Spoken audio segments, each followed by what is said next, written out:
Dalam dunia intelijen, satu kesalahan bisa menghancurkan reputasi, dan satu peluru bisa membunuh orang yang tak bersalah. Setahun setelah tragedi Olimpiade Munich, Mossad, Badan Intelijen Israel, menjalankan operasi balasan rahasia. Tapi di kota kecil Norwegia ini, balas dendam berubah jadi kesalahan yang tak bisa dihapus karena korbannya bukanlah teroris, melainkan pria biasa yang baru saja pulang dari bioskop bersama istrinya.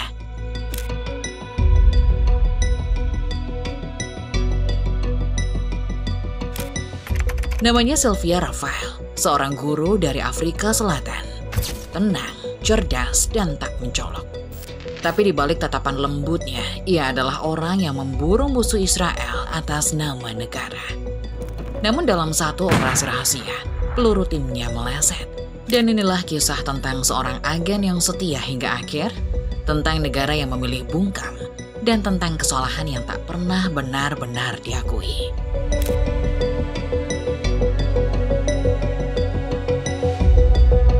Pada 1 April 1937, Sylvia Raphael lahir bukan di kota besar, tapi di lanskap Afrika Selatan yang sunyi, di Graaff-Reinet, dari ayah seorang Yahudi dan ibu penganut Kristen. Meski dibesarkan dalam lingkungan Kristen, Sylvia tumbuh dengan rasa ingin tahu yang dalam terhadap sisi Yahudi dari garis keluarga ayahnya. Seorang kerabat pernah menceritakan bahwa keluarga besar mereka di Ukraina telah dibantai oleh pasukan SS Nazi tatkala Holocaust berlangsung. Cerita itulah yang menanam rasa bahwa identitas Yahudi bukan sekedar silsilah atau warisan, melainkan beban dan tanggung jawab. Pada masa remaja, Sylvia membaca kisah-kisah Yahudi dan Zionisme. Ketika dewasa, ia mengambil langkah yang mengubah segalanya. Pada tahun 1959, Sylvia melakukan aliyah atau migrasi ideologis ke tanah air Zionis di usianya yang baru menginjak 22 tahun, meninggalkan kehidupan yang normal dan juga lelaki yang ingin menikahinya. Di sana, ia tinggal di kibbutz atau sejenis pesantren Yahudi. Ia bekerja di berbagai pekerjaan sederhana hingga akhirnya menjadi guru bahasa Inggris di Holon, dekat Tel Aviv. Namun, kesederhanaan profesinya sebagai guru tak membuatnya luput dari perhatian Mossad. Pada musim gugur 1962, ketika Sylvia sedang berada di apartemennya, telepon kamarnya berdering.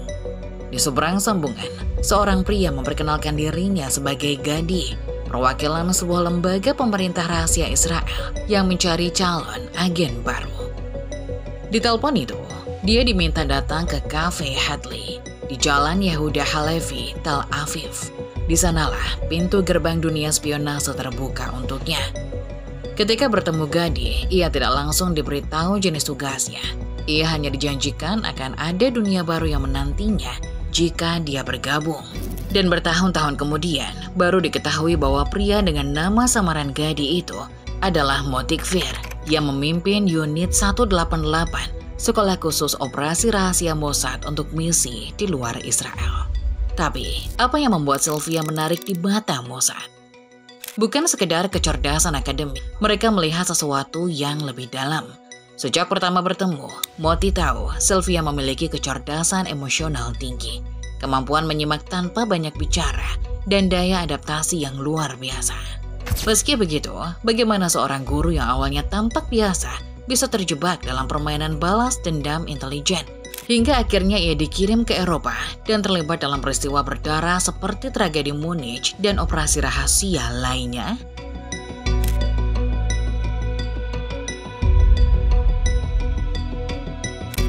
Setelah direkrut pada awal 1960-an, kehidupan ganda Sylvia tidak terbentuk dalam semalam. Dia secara perlahan beradaptasi ke dunia intelijen dengan belajar menyamar, membaca situasi, dan bekerja tanpa meninggalkan jejak.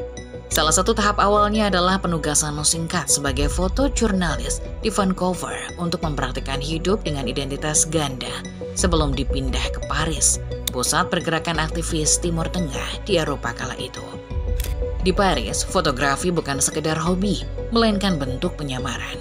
Mossad menilai keahlian artistik Sylvia dalam visual memudahkannya masuk ke jaringan internasional tanpa banyak dicurigai. Selama menjalani misi, ia memakai nama samaran Patricia Roxborough, bekerja di sebuah agensi foto, bahkan sempat menggelar pameran di ibu kota Prancis. Sekitar tahun 1966 sampai 1971, Eropa Barat sedang memanas. Organisasi PLO seperti Black September sedang aktif membangun sel dan logistik lintas kota. Paris, Roma, Athena, Nikosia menjadi pusat lalu lintas operasi.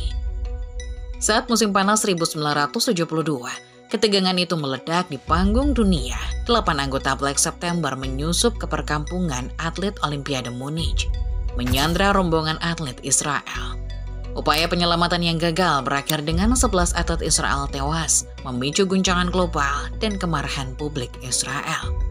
Di Tel Aviv, Perdana Menteri Golda Meir memutuskan respon rahasia dengan membentuk sebuah kampanye pembalasan yang kelak populer dengan sebutan Wrath of God atau Operation Bayonet. Mekanismenya, identifikasi, kejar, dan eliminasi para operator Black September dan orang-orang PLO yang dituduh terlibat dalam tragedi di Olimpiade Munich. Di pusat komando, Direktur Mossad Zvi Zamir berperan sebagai otak strategi dan memimpin strategi awal. Sementara di lapangan, Mike Harari bertindak sebagai arsitek operasi. Ia merancang misi, memilih agen, dan mengatur eksekusi langsung di berbagai kota. Dalam fase awal operasi ini, Mossad diketahui mendapat dukungan intelijen dari negara-negara Eropa Barat yang mempercepat perburuan lintas kota. Gelombang pembalasan dimulai di Roma 16 Oktober 1972. Wellswecker, intelektual Palestina yang dituduh anggota Black September, ditembak 11 kali di lobi apartemennya, menjadi target pertama Mossad pasca tragedi Munich. 8 September 1972 di Paris, Mahmoud Hamsari, perwakilan PLO di Prancis, tewas dalam ledakan bom yang dipasang di bawah meja telepon rumahnya. 24 Januari 1973 di Siprus, Hussein Al-Basir, kurir Black September, tewas dalam ledakan bom di kamar hotelnya. 6 April 1973, Basil Al-Kubaisi ditembak mati di jalanan Paris. Hanya 3 hari kemudian, pada 9 April 1973, pasukan gabungan Mossad dan Komando Angkatan Bersenjata Israel melancarkan Operation Spring of Youth di Beirut. Dalam serangan malam dramatis itu, Kamal Atwan, Kamal Nasser, dan Muhammad Youssef Al-Najjar ditembak mati di apartemen mereka. Beberapa bulan kemudian, 28 Juni 1973, Muhammad Boudia tewas di Paris setelah bom dipasang di bawah jok mobilnya. Setidaknya dalam 11 bulan operasi berjalan, Mossad sudah mengeliminasi 11 target yang ada dalam daftar target mereka. Meski begitu, target utama mereka tetap Ali Hassan Salameh, The Red Prince, yang mereka percaya adalah otak dari operasi Black September yang menewaskan 11 atlet Israel. Pada titik inilah, Unit 188, unit tempat Sylvia bernaung, ikut diseret lebih jauh ke dalam operasi. Namun, yang tidak Sylvia sadari adalah misi rahasia ini akan segera menjadi aib terbesar dunia intelijen Israel.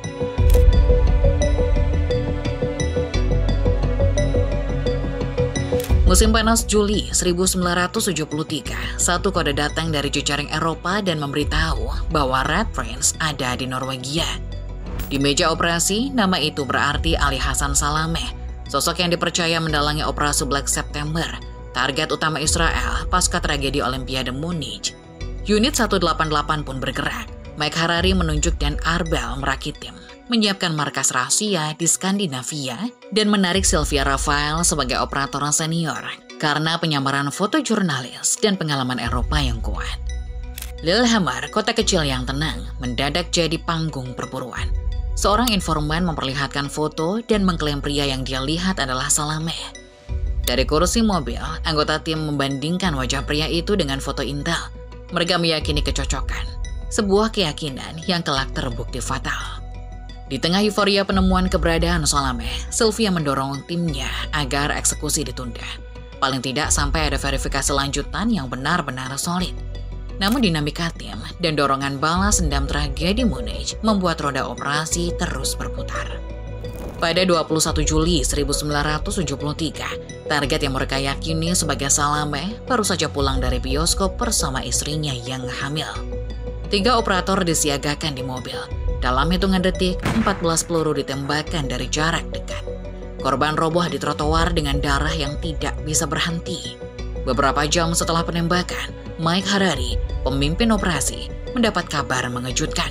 Orang yang mereka bunuh ternyata bukan Ali Hassan Salameh.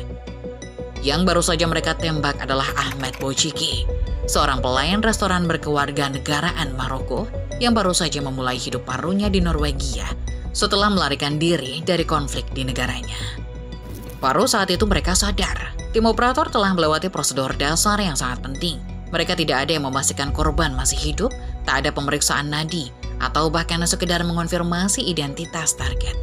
Dalam dunia operasi rahasia, kesalahan seperti ini bisa dianggap sebagai indikasi bahwa mereka tidak menjalankan tugas secara profesional. Kota yang 36 tahun tanpa kasus pembunuhan itu pun mendadak panik. Polisi Norwegia bergerak cepat dengan memblokade jalan keluar kota. Pagi berikutnya, seorang petugas tiket bandara mengenali mobil sewaan Volvo yang digunakan saat operasi. 2 anggota tim, Dan Arbel dan Marian Glad, ditahan. Interogasi berantai menggiring polisi ke markas rahasia di Oslo, tempat Sylvia Rafael dan Abraham Kemmer ikut ditangkap.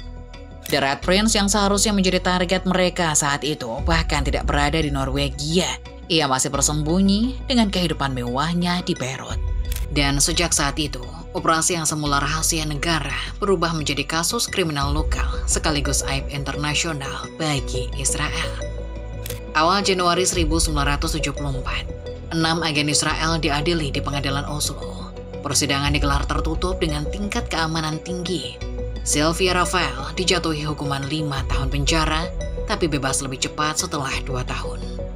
Di luar ruang sidang, pemerintah Israel terus membantah terlibat secara resmi.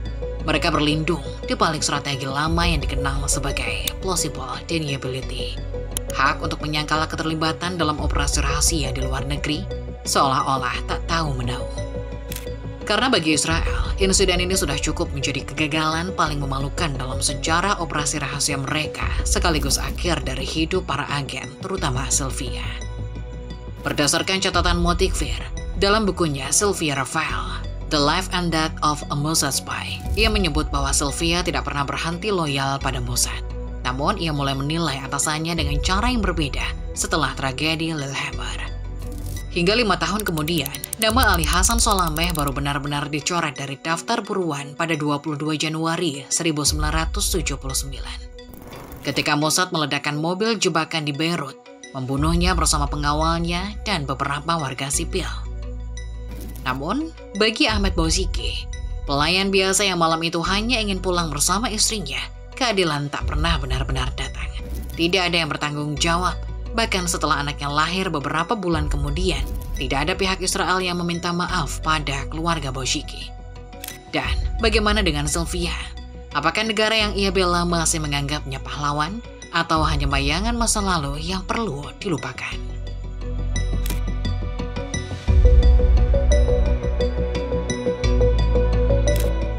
Di balik jeruji Oslo, ruang interogasi yang dingin justru mempertemukan Sylvia dengan satu-satunya orang yang mempercayainya sebagai manusia. Namanya Anne Hushuet, pengacara senior Norwegia yang awalnya hanya rekan profesional, lalu perlahan menjadi tempat Sylvia menambatkan hidup. Keduanya jatuh cinta selama proses persidangan dan menikah setelah Sylvia bebas. Sebuah keputusan yang menutup pintu kembali ke dunia intelijen, sekaligus membuka babak baru yang jauh dari sorotan. Namun, itu bukan berarti kehidupan selepas penjara akan sederhana. Setelah bebas lebih cepat dari vonis hukumannya, Sylvia segera dideportasi ke Israel. Kemudian, setelah serangkaian izin, ia sempat menetap kembali di Norwegia bersama Shuet. Tetapi pada akhirnya, pasangan itu memilih pindah ke Afrika Selatan untuk menjalani hidup yang lebih tenang. Di kampung halamannya, Sylvia dan keluarganya menjalani hidup normal yang selama ini bisa dia dapatkan di luar dunia intelijen. Namun, kanker paru-paru merenggut nyawanya pada 9 Februari 2005. Dia dikremasi di Afrika Selatan dan mewasiatkan agar abunya dimakamkan di Israel, di Kibbutz Ramat HaKovesh bersama rekan dan teman-temannya. Sampai akhir hayat Sylvia, Israel tak pernah secara resmi mengakui penembakan di Lillehammer. Yang ada hanya ungkapan penyesalan berupa uang kompensasi yang diberikan pada keluarga Ahmed Bouziki di tahun 1996, tanpa permintaan maaf, tanpa pengakuan bersalah. Di Norwegia, peristiwa ini tersimpan rapi dalam arsip sebagai catatan kelam yang perlahan dilupakan seiring berjalannya diplomasi. Pada akhirnya, Sylvia Rafael Sweet menghabiskan masa hidupnya sebagai perempuan yang mencoba berdamai dengan masa lalunya, antara negara yang pernah ia lindungi dan nurani yang tak pernah benar-benar tenang.